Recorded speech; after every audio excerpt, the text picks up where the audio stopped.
Hey, the DEI lottery winner managing to attain a position of power propelled solely by the jet engine, which they of course couldn't build on their own, of DEI sat down for an interview with NBC. Thank you, Madam Vice President, for your time. I'm glad to be with you. Thank you. We were just talking about the campaign trail yesterday, yes, and these key Rust Belt battlegrounds, as they call them, talking with undecided voters. Yes. You are reaching out that olive branch to these voters. You want to bring them on board. For them, for so many voters, we know that a huge issue for them is the economy. Right. It's the cost of living. I've been on the campaign trail. I hear that in the field again and again. You look at some of the numbers on this, and our new NBC News poll shows that more voters think that the Biden administration policies have hurt them rather than helped them. And I wonder, are the last 4 years an obstacle to you in this race? Here's how I look at it. First of all, let me be very clear. She always says this, let me be very clear. And then she goes on to give us a word salad answer. Will not be a continuation of the Biden administration. I bring my own experiences, my own ideas to it. Pre-planned talking point. It has informed a number of my areas of focus, most of which are, on to your point, lowering costs. I am traveling the country. I am very clear. Cost of groceries still too high. The voters know it. I know it. So because y'all created it, now what you going to do to solve it? And my plan includes what we need to do to bring down the price of groceries, including the work I will do dealing with price gouging, something I dealt with when I was Attorney General, something I will deal with. Price gouging. She accused the grocery chains of price gouging these people that are making a 3% margin. Now they're making, quote, record profits because the same 3% margin after you, say, double the prices, you're making twice as much as in terms of profit, but that only buys you the same amount of good because everything has gone up in price. And she's talking about price gouging. What a horrible woman. She's just demonizing capitalism, those who want to provide a service, and she's calling it price gouging based on her errors. The same thing that the Biden administration did with gas stations when gas prices, because of their efforts to limit production of oil and natural gas in the United States. Going forward. Cost of housing. You know, I'm speaking with people of every background in every area of the country, of every age. And, you know, the idea of the American dream was something that previous generations could count on, not as much anymore. Bringing down the cost of housing by doing what I have done in my career that perhaps is a different approach, which is really actively working with the private sector, for example, home builders, to create incentives for them to build millions of new homes. Is called deregulation, exactly what Trump has vowed to do. If you take a look at California, it's nearly impossible, literally impossible to build anything. And it costs a tremendous amount. As an example, Suzanne Summers and her husband, I believe their house burnt down in Malibu years ago, and they just left because they knew that they weren't going to be able to build. In housing units, so we can bring down the cost, including what I will do to give people a $25,000 down payment assistance if they are a first-time home buyer. In other words, you're just going to have that baked in to the home prices around the nation. You are going to give away taxpayer money to home owners. That's what that policy is going to do. But it sounds really good, doesn't it? So these are examples. The example is what I'm going to do to expand the child tax credit because, listen, young parents in particular, they need help. They have a natural desire to parent their children well, but not always the resources. $6,000 extra dollars during the first year of their child's life can help them buy a crib or a car seat or clothes, the things that are so crucial to that phase of their child's development. You know what? In all fairness, that's not the worst idea in the world. A child tax credit based off of taxes that you would otherwise pay to the government would deprive the government of money and keep it in the hands of parents. I'm not against this idea. So my plans and my policies are really directed at exactly your point, doing what we must do to bring down the cost of living, but also to help people not just get by, but get ahead. And I'm proud to report to you that economists, word salad again, from Nobel laureates to Goldman Sachs, have reviewed my economic plan versus Donald Trump's, and in comparison have found that my plans will strengthen Americans' economy. His plan once again, a lie that Goldman Sachs came out and refuted, and you merely only have to look at the two administrations and where you were in terms of your ability to be able to purchase goods and services with your income. Will weaken America's economy. Then why do you think that's not landing with voters? Because in the numbers, it's the Good question. opposite. Former President Trump leads you on this issue. Well, when I'm out, this is why I'm going out to Wisconsin, Pennsylvania, and Michigan. Excuse me, just got in late this morning, actually. But going to 3 states yesterday, and I'm going to continue being on the road. I have to earn the vote, and it means sharing with folks my plan. You realize that she took off a day from campaigning to prepare for an interview. Do you think that Donald Trump does that? He didn't even prepare for the debate, much to his disadvantage, by the way. He should have waxed her. But also offering them what objective analysts have shown to be the contrast between me and Donald Trump. My plans are focused on working people, the middle class, and what we must do to strengthen hardworking people to be able to do what they dream and aspire to be able to do. His plans are about giving tax cuts, massive tax cuts to billionaires and big corporations. Is that why during his presidency, every single middle-class person, or the majority of them, felt that they had more money in the pocket and the economy was better? You're not answering the question. So-called plan for the economy, economists have estimated, will exacerbate inflation and invite a recession by the middle of next year. So there's a huge difference between he and I. Let me ask you about something that you said when you were running for president the last time around, back in 2019. At the time, you said that the where she got absolutely zero delegates. Elephant in the room was whether the country was ready for a woman and a woman of color to be president. So let me ask you, as you sit here today, do you think the country is ready now for a woman and a woman of color to be president? Absolutely. Absolutely. And yes, perhaps, but not you. I'm saying that in terms of every walk of life of our country. You know, I think part of what is important in this election is really not only turning the page, but closing the page and the chapter on an era that suggests that your era, Americans are divided. What I know from personal experience, from lived experience, and from my travels, even most recently, the vast majority of us have so much more in common than what separates us. And what the American people want in their president is a president for all Americans, which is the type and pre-rehearsed, not genuine answer. Kind of president I pledge to be. This is my life's work. As you know, I started as a prosecutor.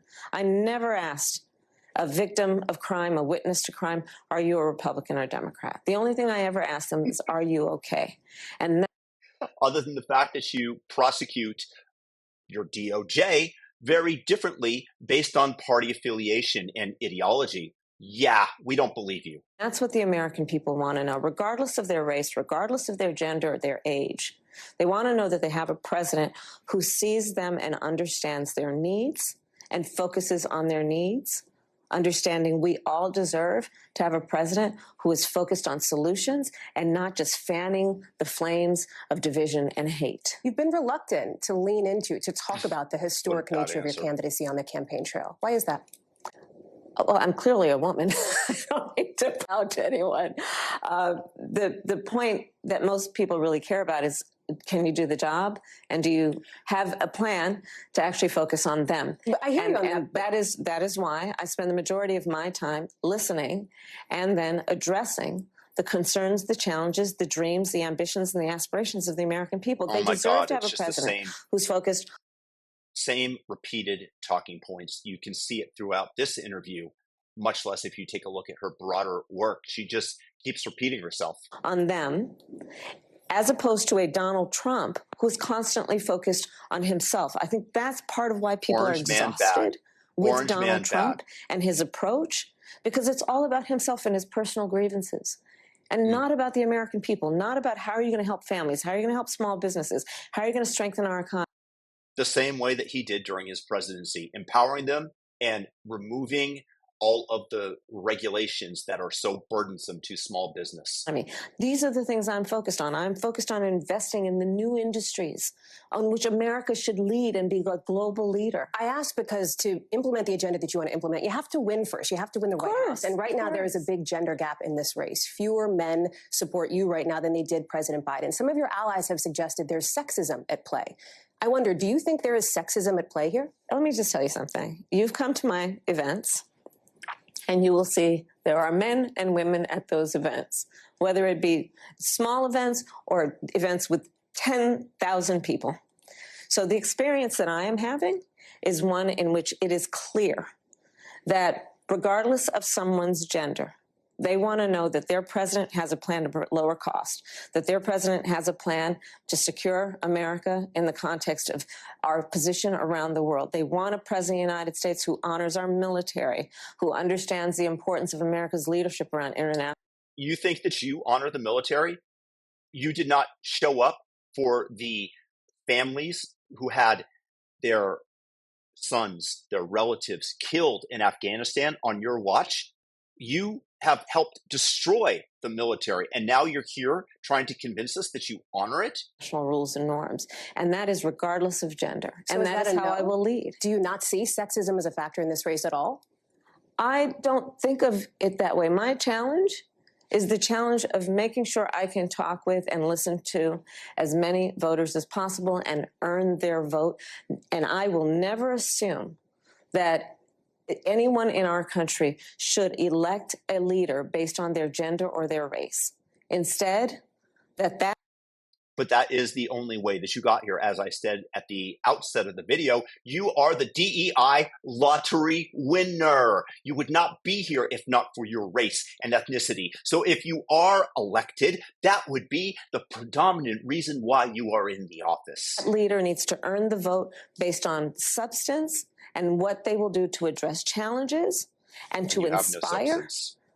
people to know You're the that their opposite of aspirations and their ambitions can and will be achieved through the opportunity to do that. Some of those voters that I spoke with at some of the events yesterday, for example, talked about they were there to support you, but also your agenda when it comes to reproductive rights and abortion access. And you have cast this as a matter of literal life and death, as an urgent priority here. If you win, it is entirely possible that Congress will be controlled by Republicans. So what specific concessions would you be willing to make in order to get something done on abortion access as soon as possible? Well, first of all, look at what has happened since the Dobbs decision came down. Here comes a lie. Here comes a lie about somebody that actually took an abortion pill probably and bled out, she's going to say. Let's see. That is a direct result of the fact that Donald Trump hand-selected 3 members of the United States Supreme Court with the intention they would undo the protections of Roe. They did as he intended, and now in 20 states we have Trump abortion bans, which some make no exception. No, they are not Trump abortion bans. Notice the framing that she wants you to imbibe. All that the overturning of Roe versus Wade did was put the decision back into the hands of the states. Even Ruth Bader Ginsburg stated that the decision on Roe was very flawed. Exception for rape or incest, which criminalize healthcare providers in a state like Texas, prison for life for doctors and nurses if they provide reproductive care. And where we have seen this issue on the ballot, to your point about elections, from red states to blue states, when freedom is on the ballot, the American people vote for freedom, regardless. Freedom is on the ballot because you want to take away our ability to speak freely. Your running mate, Tim Walz, stated that there's no law that protects against misinformation. I think we need to push back on this. There's no guarantee to free speech on misinformation or hate speech, and especially around our democracy. Other than the fact that the government was the one during COVID, during the last election and the Hunter Biden laptop that was providing the misinformation to be disseminated by the corporate media shills doing your bidding. And the fact that our freedom is on the ballot, that is actually the case. It's just this is the authoritarian government under puppet Kamala Harris that will deprive us of our Bill of Rights. Of the party they are registered to vote with. We have seen that. And I know that there are members of the United States Congress who are well aware that their constituents are in favor of the very fundamental principle that a woman should be able to make decisions about her own body and not have her government tell her what to Unless it's taking a vaccine, which your administration tried to mandate. do. So is a question of pragmatism then, what concessions would be on the table? Religious exemptions, for example, is that something that you would consider? I don't think we should be making concessions when we're talking about a fundamental freedom to make decisions about your own body. To Republicans like, for Again, what about the so-called vaccine that you tried to cram down everybody's throat that didn't even work properly? example, Susan Collins, Lisa Murkowski, who would back something like this on a Democratic agenda if, in fact, Republicans control Congress? Would you offer them an olive branch, or is that off the table? Is that not an option for you? I'm not going to engage in hypotheticals because we can go on with a variety of. Yeah, but that's a fair question, and you're not in a court of law where you don't have to engage in a hypothetical situation. This is somebody that's asking you what your policies are going to be in a softball NBC interview. Scenarios. Let's just start with a fundamental fact. A basic freedom has been taken from the women of America. No, again, it hasn't. It has been reappointed to the states to decide, and democracy can win in such areas. For example, in Ohio, to many of the pro-lifers' chagrin, including J.D. Vance, they had much more liberal abortion laws passed, along with Kansas. She's trying to frame this as the Trump abortion ban. It's just simply not true. Freedom to make decisions about their own body. And that cannot be negotiable, which is that we need to put back in the protections of Roe v. Wade. And that is it. But what if you can't do that? What if you can't get that passed and you want to save lives in Florida and in Texas and in Georgia? What do you do? I'm not going to go down that rabbit hole with you right now. Because it's a question that's out there because it's not a guarantee that Democrats will win control of Congress. Well, I'm doing everything I can to make sure that we do. On this issue, I think that what is clear to me is whether someone is, I was just with one of the leaders, and I think opinion leaders in the Republican Party, Liz Cheney, who has, That's the opinion leader of the Republican Party? The woman who got trounced by 30-something points in her re-election bid in Wyoming? This is the thought leader of the Republican Party? Oh my God, how can anybody listen to this crap? Stated publicly and has expressed her She said it on stage yesterday. She is pro-life. But she also understands the pain and the tragedy that has happened since Donald Trump allowed Roe v. Wade to be overturned. So that Donald Trump did not overturn Roe v. Wade. The Supreme Court did. They overturned a poorly reasoned decision from the past and have codified it back to the states. She's just malarkey. That's my point about what is non-negotiable. It has to be that we agree that it is so fundamental that we allow women the ability with their doctor, if they choose talking with their faith leader, to be able to make these decisions and not have the government tell her what to do. On the question of your beliefs, what you believe in, let me ask you this question very broadly speaking here. Sure. Do you believe that transgender Americans should have access to gender-affirming care in this country? I believe we should follow the law. I mean, I think you're... This is her deflection to everything, but she's going to have the ability to help get that law changed. So it's very important whether or not you think that taxpayers, as you stated in 2019, should be on the hook to pay for transgender surgeries of illegal immigrants and prisoners. Personally, I say, niet, comrade. Probably pointing to the fact that Donald Trump's campaign has spent tens of millions of dollars. They're trying to define you on this. Yes, I'm asking you to define yourself, though. Just broadly speaking, what is your value? Do you believe they should have that access? I believe that people, as the law states, even on this issue about federal law, that is a decision. She's squirming uncomfortably and reverting back to her deflection. That doctors will make in terms of what is medically necessary. I'm not going to put myself in the position of a doctor, but let's also understand that Donald Trump is running tens of millions of dollars Orange man in bad. ads to talk about two cases. No, to talk about the fact that you said that you avidly believe that transgender surgeries of illegal immigrants and for prisoners should be paid for by the taxpayer. That's what he's trying to define you as, with your own words. To distract from the fact that his policy and plan is also to take away the Affordable Care Act, which provides health care for... Deflection, not very well done. Gavin Newsom would have been better. Hate to say it because I despise Newsom, but at least he's a slick-talking, oily, unctuous, weaselly politician that could have done much better in this interview.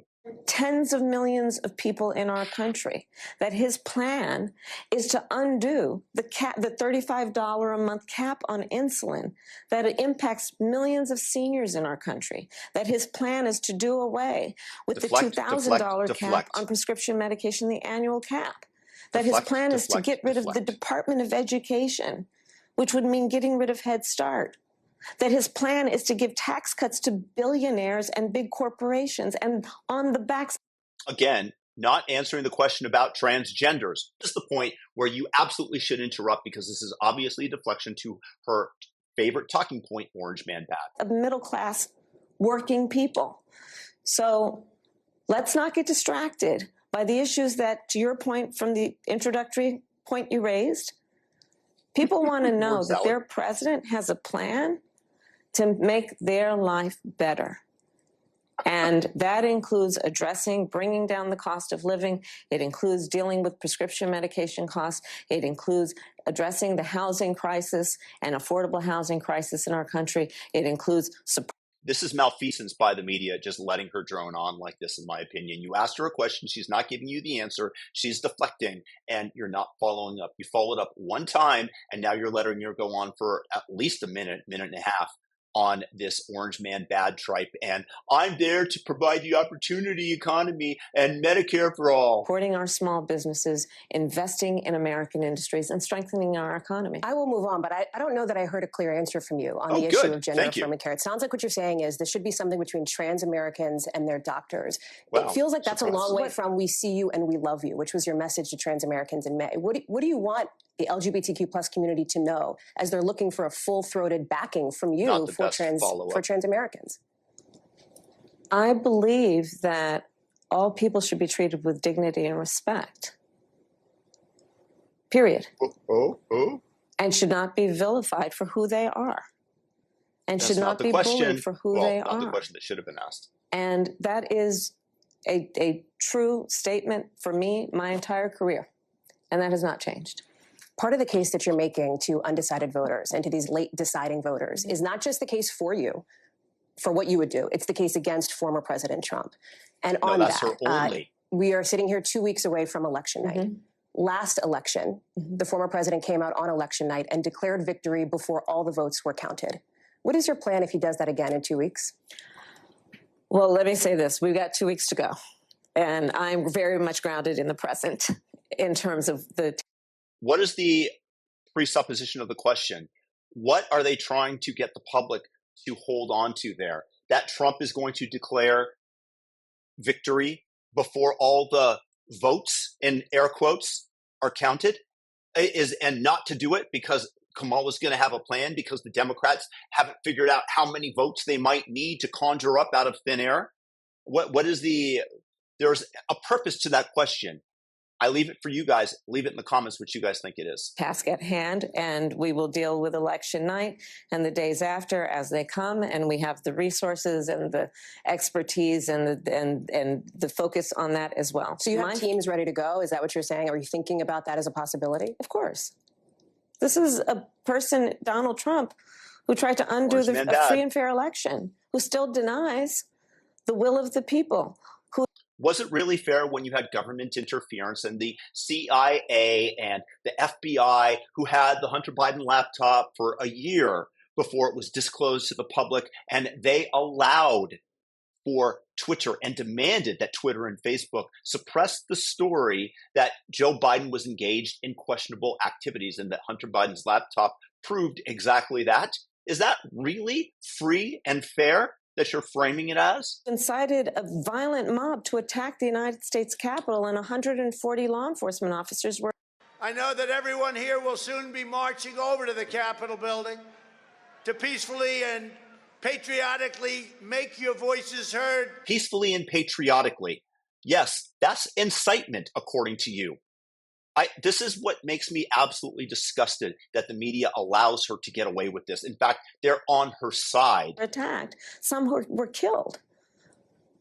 This is a Lie, fact check, lie. Brian Sicknick died of a stroke well after the events took place. They were not killed. That is a lie that the media has to call her out on, but they're not going to. serious matter. The American people are at this point, 2 weeks out, being presented with a very, very serious decision about what will be the future of our country. And it includes whether we are a country that values a president who respects their duty to uphold the Constitution of the United States. Donald Trump has said he would terminate the Constitution of the United States. Lie, lie, lie. False, false, false. Propaganda for those back at home. And when the media doesn't push back on her, that's exactly what they get, because most people don't follow this politics as closely as you and I do. The American people are being presented with a choice here about whether we want a president who understands that America must stand strong as a leader around the globe, or Yes, because you nearly precipitating World War III on multiple occasions and plenty of conflict, that really ups our standing in the world versus what Donald Trump did, which was peace through power. Individual in Donald Trump who openly admires dictators. My goodness, recent reports that he gave COVID tests to the president of Russia during the height. Isn't that better to give him a couple of COVID tests if he thinks that it's going to win him a favor later on using the law of reciprocity and having a good relationship? Is that the worst thing in the world, to give Vladimir Putin COVID tests? The pandemic here, when Americans couldn't get their hands on COVID tests? These are the choices before the American people right now. The choice before the American people is the choice to choose to turn the page. The choice of the American people is the choice to choose. What a word salad. On the division and the hate, and to bring our country together, knowing the vast majority of us have so much more in common than what separates us, and that we can be optimistic about a new generation of leadership that is focused on what we have yet to achieve, to uplifting the American people. If you win, it is entirely possible that the federal court cases against the former president will continue on. He is, of course, facing those felony charges. Would you consider, if you win and he's convicted, a pardon for former President Trump? I'm not going to get into those hypotheticals. I'm focused on the next 14 days. Again, hypothetical that is well within reason. It's not something that is so obscure that you don't have an answer to it. But do you believe, is there any part of you that subscribes to the argument that has been made in the past that a pardon could help bring America together, could help unify the country and move on? Let me tell you what's going to help us move on. I get elected president of the United States. One of the things you've talked about is having a Republican in your cabinet, potentially. Yes. You've spent a lot of time on the campaign trail with former Congresswoman Liz Cheney, as you referenced. Is she somebody who you would consider putting in the cabinet? Have you talked with her about this topic? I'll keep you posted. Okay. On immigration, because this is another issue that's really important to Americans here. Sure. Immigrations and customs enforcement, of course. Back in 2019, you stopped short of calling to abolish ICE, as some Democrats were doing at the time. But you also said... I'd never called for correct, abolishing you ICE. stopped short of that. Yeah. That's right. Yeah. That's right. You said we should critically re-examine it, and you considered starting from scratch. Would you consider, if you're president, starting from scratch with ICE? Let me tell you what the Customs and Border Patrol agents need, what the immigration system needs. They need somebody that doesn't demonize them for moving their horse with their reins and having the photographer who took the pictures say that they were not using them to beat illegal aliens trying to cross the border, and you threw the whole department, the whole Customs Border Patrol under the bus. And this is why they are endorsing Donald Trump. It needs to be fixed. And it needs to be fixed in a number of ways that include bringing forth a bill that conservative members of Congress, along with others, pulled together, that we supported actively, that would put 1,500 more border agents at the border, to give those folks who are working around the clock and need support the assistance they need to get their job done. What we would do with that bill, if it were brought forward, is be able to continue to stem the flow of fentanyl coming into the United States, which is ravaging communities around our country. It would give us the more resources to do what we need to do to prosecute transnational criminal organizations, something I have done. But what happened to that bill? Donald Trump got word of it and told his friends. Have enabled 2,500 illegal aliens to come in a day before they would halt the flow. It would have codified into law that many illegals crossing a day and would have sent billions and billions and billions of dollars overseas to fight wars that the American people are not responsible for. In Congress, kill the bill, don't bring it forward, because Donald Trump would prefer to run on a problem instead of fixing a problem. And again, in this election, there are two very different choices. One that is focused on solutions and the other that is focused on constant grievance and running on problems with no agenda for fixing them. And in fact, on this issue of immigration, he has been an obstacle to fixing this problem. My proposal includes strengthening the one that you created. You are the arsonist returning to the scene of the crime and trying to lessen the flames and take credit for it. Oh, the house isn't burning down. It is a rapid rate. What we must do to ensure that we have an orderly and humane immigration system and that we fix what has been broken for a long time. It has transcended administrations and it needs to be fixed. You have made it clear that you believe this is a binary choice between you and Donald Trump. Those are the candidates on the ballot. There's only two choices. Yes. And I know that because y'all sued to keep Robert F. Kennedy off the ballots, and then when the calculation indicated that he might be taking away votes from you, you sued to keep him on the ballot, or from Donald Trump, excuse me. Jesus. Joe Biden is not on the ballot. I understand that. But the reason that you are at the top of the ticket is because he dropped out of this race. And so I want to ask you, and it was largely because of that debate performance back in June. You defended him in the days before and in the days after as you were campaigning for another 4 years for President Biden. Can you say that you were honest with the American people about what you saw in those moments with President Biden as you were? Of course she wasn't honest. With him again and again, repeatedly in that time.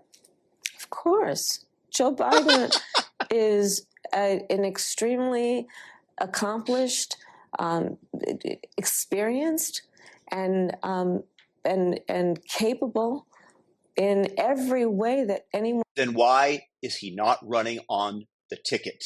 Would want if they're president. And you never saw anything like what happened at the debate night behind closed doors with him? It was a bad debate. People have bad debates. She's not answering the question. He is absolutely. But that's the reason why you're here, and he's not running for the top of the ticket. Well, you'd have to ask him if that's the only reason why. No. We're asking you if you ever saw anything and how honest you were with the American public. And we all know that you were a liar and that you knew, like all of us did from 2019 onwards, that he was rapidly declining in mental and cognitive capabilities. What do you think? I am running for president of the United States. Joe Biden is not. He's so impressive. My presidency will be about bringing a new generation of leadership to America that is focused on the work that we need to do to invest in the ambitions and aspirations of the American people. Same rehearsed talking. It's a judgment question. That's why I ask. Can the American people trust you in these moments, even when it's maybe uncomfortable for Americans to have obviously not to level with Americans in that way? So that's why I ask. And it sounds like what you're saying is you feel like you never saw anything like that from President Biden. I have worked with Joe Biden, hours and hours and hours over these 4 years, whether it be in the Situation Room or the Oval Office. Joe Biden is the one who was able to bring NATO together during a crisis where for the first time in 70 years, Europe saw and has seen war. Joe Biden has done the work that has been about being a leader on what we have done to fix so much of what has been broken in terms of the economy because of Donald Trump's mismanagement. I speak with not only sincerity, but with a real firsthand account of watching him do this work. I have no reluctance. So why isn't he on the ballot? I want to vote for this guy. You make him sound so great. Why isn't he on the ballot? Because you're a liar and a backstabber. In saying that. No, of course I don't. Madam Vice President, thank you for your time. I appreciate you being with us today. Thank you. I don't think that you're ever going to see a more unimpressive candidate run for the president of the United States in the history of America. What a dummy. She is incapable of answering questions that she knows that she's going to get with a modicum of satisfaction for the viewer. Does the same rehearsed talking points, and it's always orange man bad is the deflection. If we elect the DEI lottery winner into the highest office in the nation and the world, we deserve what we're going to get, because we have just been stupefied and zombified by the hypnosis of the corporate media. And hopefully with X, with videos like this one, we're breaking through that spell. Let me know your thoughts in the comments. Peace out.